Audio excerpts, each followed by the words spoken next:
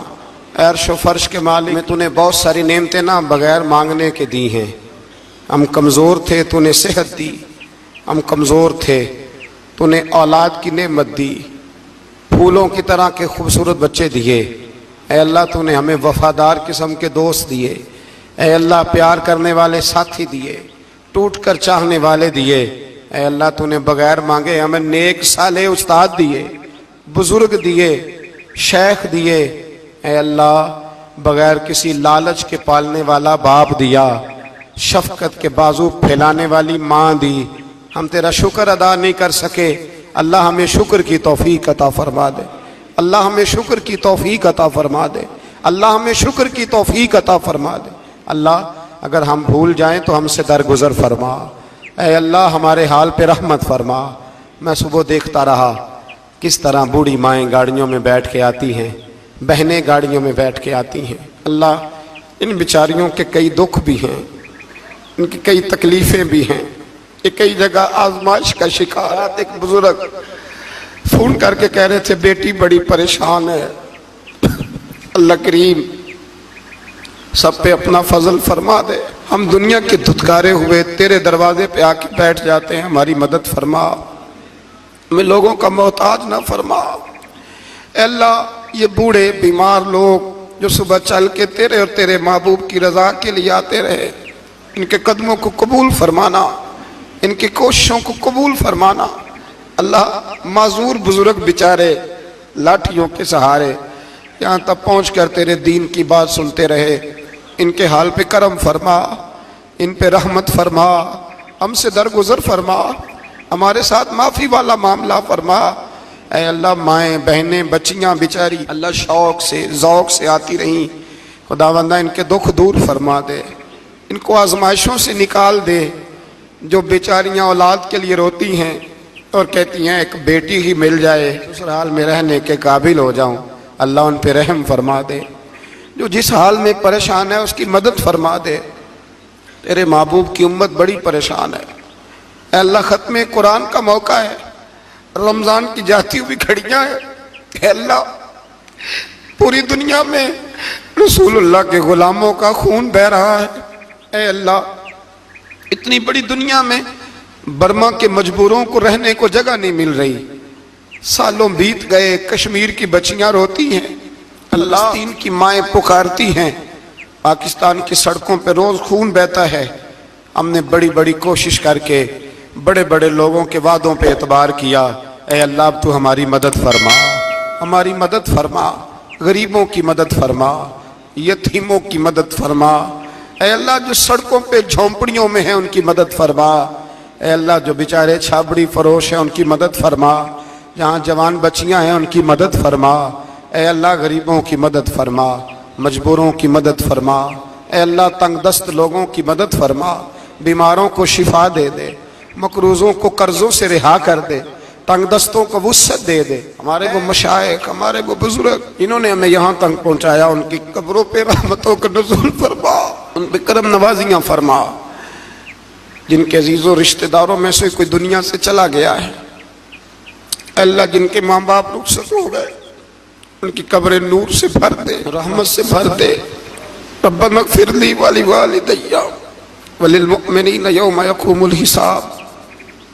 اے اللہ زندگی میں جب موت کا وقت آئے نا تو ہمیں کلمے کی توفیق عطا فرمانا، ہمیں بے ایمانی کی موت سے محفوظ رکھنا، ایماندار مارنا ہمیں۔ اللہ ہماری آخرت کی منزلوں پہ اپنا فضل رکھنا، ہم سے سخت حساب نہ لینا۔ اے اللہ بس خار ہیں، بدکار ہیں، ڈوبے ہوئے ذلت میں، کچھ بھی ہیں مولا تیرے محبوب کی امت سے۔ رب اغفر وارحم انت خیر الراحمین، وصلی اللہ تعالی علی حبیبہ سیدنا و مولانا محمد۔ تمام تعریف اللہ تعالی جل جلالہ کے لیے، ہر قسم کے درود و سلام نبی مکرم سید عالم صلی اللہ علیہ وسلم کی ذات والا صفات کے لیے حمد و صلات کے بعد، اللہ تبارک و تعالی نے شیطان سے جب کہا نا کہ تو نکل جا، تو لعنتی ہے، تو اس نے یہ عرض کیا کہ مولا مجھے مہلت دے۔ اللہ کریم نے فرمایا جا تجھے مہلت دی، کتنی؟ الی یوم الدین، قیامت کے دن تک تجھے مہلت دی۔ شیطان نے کچھ اختیارات کا بھی مطالبہ کیا، اللہ تعالیٰ نے اسے وہ اختیارات بھی عطا فرمائے۔ اللہ کے حبیب صلی اللہ علیہ وسلم فرماتے ہیں کہ جس طرح تمہاری رگوں میں خون دوڑتا ہے اس طرح شیطانی وساوس بھی دوڑتے ہیں، اور شیطان کی قوت کا، اختیار کا یہ حال ہے کہ الشیطان جاسم علی قلب ابن آدم۔ نبی پاک صلی اللہ علیہ وسلم نے فرمایا شیطان ہر آدمی کے دل کے ساتھ چمٹا رہتا ہے، اتنی اس کی قوت ہے۔ شیطان ہر آدمی کی ناک پر بیٹھ کر رات گزارتا ہے۔ حضور وہ رات ناک پہ کیوں بیٹھتا ہے؟ فرمایا اس لیے کہ وہ کہتا ہے جب سانس اکھڑنے لگے گی تو اسے معاذ اللہ گمراہ اور کافر کر کے ماروں۔ شیطان کو پتہ چل جاتا ہے کہ بندے نے نیکی کا ارادہ کیا ہے تو اس کے پیچھے لگ جاتا ہے۔ کسی سے پوچھے صاحب آپ محفل میں نہیں آئے، نماز میں نہیں آئے، تو کہتے میں نکلا تھا نماز کے ارادے سے، پھر شیطان نے مجھے گمراہ کیا۔ شیطان کی زندگی کا یہ حال ہے کہ اب تک اسے موت بھی نہیں آئی۔ اس کے اختیار کا یہ حال ہے کہ وہ جہاں چاہتا ہے پہنچ جاتا ہے، جو چاہتا ہے وہ کر لیتا ہے، وہ دلوں تک رسائی رکھتا ہے۔ اب ذرا لوگوں کے عقیدوں کا حساب لگائیے گا، وہ اللہ کے دشمن کی ساری طاقتیں مانتے جانتے، اللہ کے دوستوں کی طاقت ہی نہیں مانتے، دشمنوں کی طاقتیں مانتے ہیں۔ شیطان ہر جگہ موجود ہے، کوئی بندہ فتویٰ نہیں لگائے گا۔ اور اگر آپ کہہ دیں نبی پاک ہر جگہ موجود ہے، اگر کہیں حضور کی روحانیت ہر جگہ موجود ہے، نبی پاک صلی اللہ علیہ وسلم اس طرح دیکھ رہے ہیں جیسے ہاتھ کی ہتھیلی کو دیکھ رہے ہیں، تو رٹا شروع ہوتا ہے کہ نہیں؟ کوئی نہیں ہوتا؟ تو ان سے پوچھو شیطان کی دفعہ تو فٹافٹ ہی مان گئے ہو۔ کیسے نادان لوگ ہیں کہ اللہ کے مخالف کی، دشمن کی طاقت تو مانتے ہیں، اللہ کے محبوبوں کی طاقت ہی نہیں مانتے، اس طرف توجہ ہی نہیں کرتے۔ تو شیطان کو اللہ نے قیامت تک مہلت دی ہے، وہ گمراہ کرے گا، اس کو اختیارات دیے ہیں، وہ رستوں میں بیٹھے گا، وہ دلوں سے چمٹے گا، وہ انسان کی سانس اکھڑنے تک اس کی ناک پر بیٹھ کر اس کا انتظار کرے گا۔ یہ طاقت، یہ اس کی کوشش، یہ اس کی جدوجہد۔ تو یا اللہ